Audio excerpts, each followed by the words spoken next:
Oh, okay guys. Untuk video kali ni, yang ni adalah first video YouTube channel saya sendiri.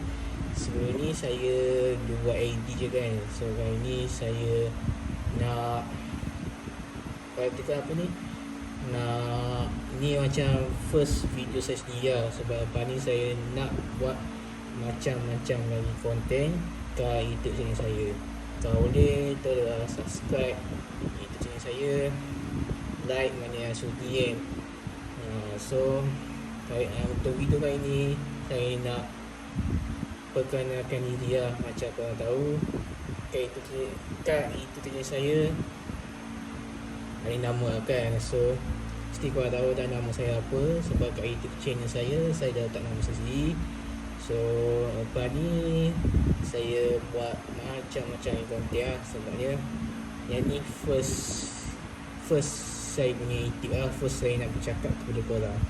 Okay, jangan lupa like, komen dan subscribe guys. Okay, bye.